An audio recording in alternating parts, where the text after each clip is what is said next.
Assalamualaikum warahmatullahi wabarakatuh. Selamat pagi anak-anakku sekalian. Alhamdulillah kita dapat berjumpa kembali di semester 2 ini untuk belajar IPS.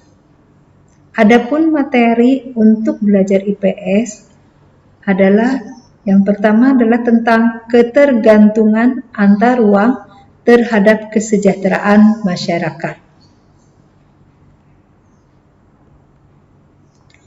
Yang akan kita pelajari pertama adalah tentang perdagangan internasional. Untuk perdagangan internasional ini, mungkin sudah kalian mengenalnya, baik itu lewat berita, sumber-sumber belajar, ataupun melalui pelaku-pelaku ekonomi yang ada di sekitar kita. Dengan mempelajari perdagangan internasional ini, diharapkan kalian dapat mengerti apa perdagangan internasional. Setelah itu, kalian juga diharapkan untuk dapat menyebutkan faktor pendorong atau tujuan perdagangan internasional. Selain itu, kalian pun diharapkan untuk dapat memberikan contoh komoditas ekspor ataupun komoditas impor yang dilakukan Indonesia selama ini. Selain itu, kalian pun diharapkan untuk dapat mengetahui manfaat dari perdagangan internasional. Dan yang lainnya, yang terakhir, dengan belajar perdagangan internasional, kalian dapat membedakan dampak negatif dan dampak positif dari perdagangan internasional. Kita mulai dengan pengertian perdagangan internasional.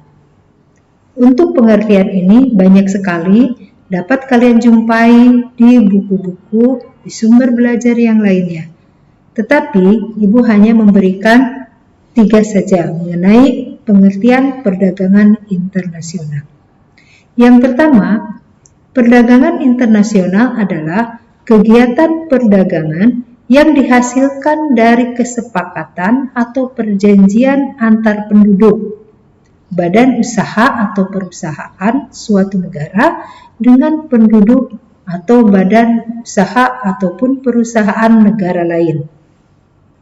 Yang kedua, perdagangan internasional adalah perdagangan yang dilakukan oleh penduduk negara yang berbeda dengan tujuan untuk mendapatkan barang atau jasa melalui kesepakatan bersama.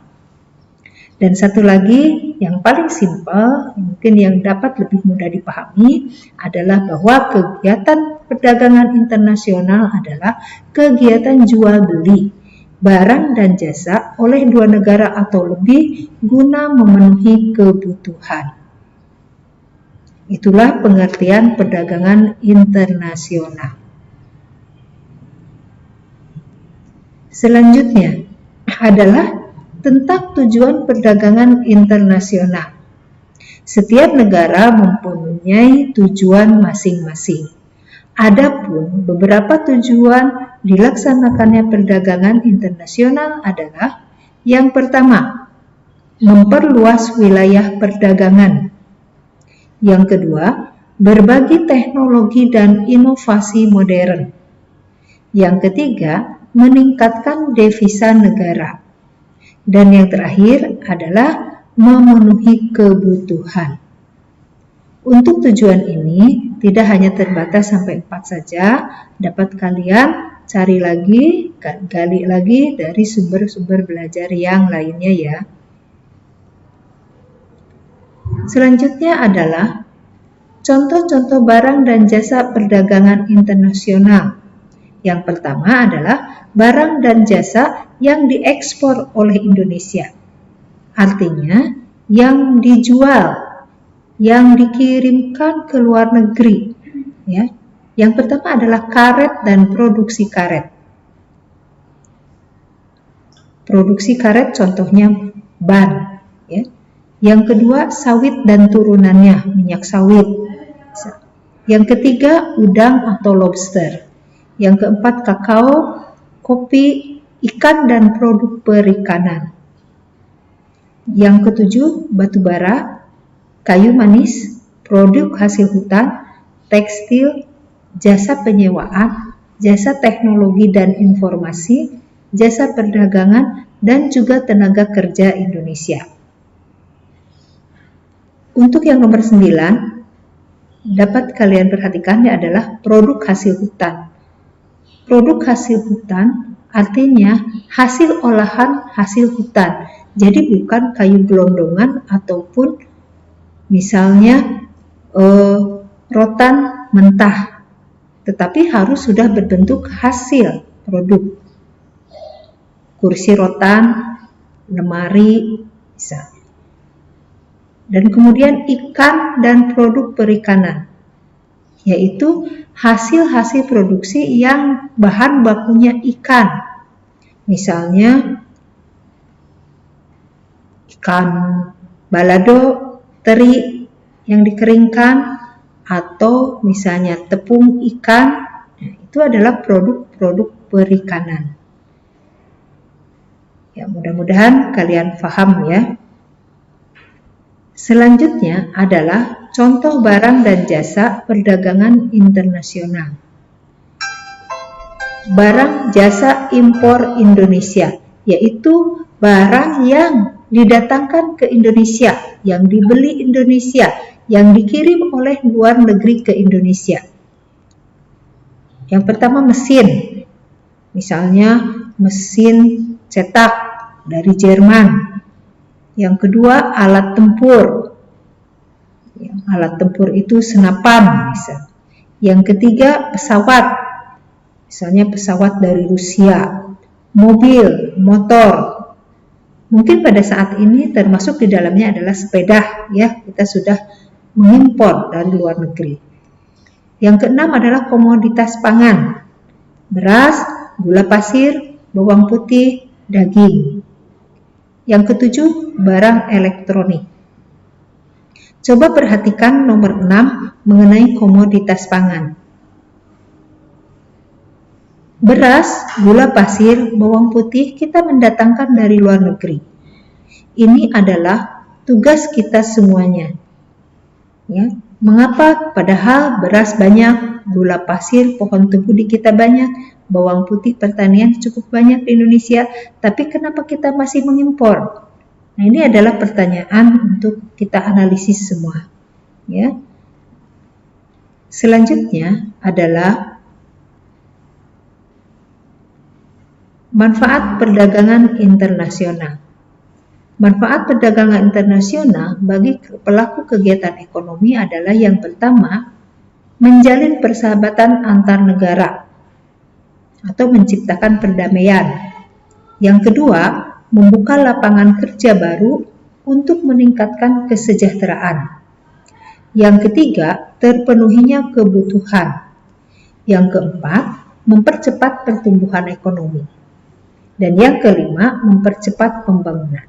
Otomatis kebutuhan terpenuhi, pertumbuhan ekonomi baik, maka pembangunan pun akan mudah untuk dilakukan. Selanjutnya, perdagangan internasional itu ternyata membawa dampak akibat, dan dampak ini bisa dampak positif ataupun dampak negatif. Artinya dampak positif artinya adalah yang menguntungkan, yang memberi manfaat, yang memberi kebaikan. Nah, dampak positifnya adalah mendatangkan para investor. Mereka yang ingin menanamkan modal di Indonesia berdatangan. Kemudian memunculkan spesialisasi. Ada kekhususan, ada kekhasan dari setiap negara untuk memproduksi barang-barang sesuai alamnya, sesuai kemampuannya, ya. Jadi ada spesialisasi. Yang kedua adalah dampak negatif. Dampak negatif adalah bisa berupa keburukan, ya, bisa berupa hal-hal yang menyebabkan sesuatu yang tidak diinginkan. Ya. Di antaranya adalah barang-barang produksi dalam negeri menjadi terganggu. Yang kedua, munculnya ketergantungan. Yang ketiga, bertambahnya pengangguran.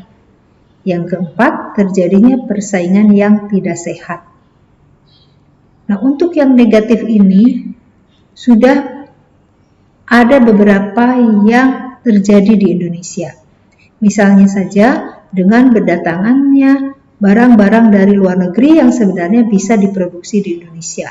Sehingga itu akan menyebabkan kegiatan produksi di Indonesia gulung tikar, bangkrut, atau bisa saja menimbulkan ketergantungan. Kita merasa tidak perlu untuk membuat karena sudah ada dari negara lain. Nah, yang pengangguran itu akibat dari terganggunya kegiatan produksi di dalam negeri. Setelah gulung tikar, bangkrut, maka banyak pengangguran.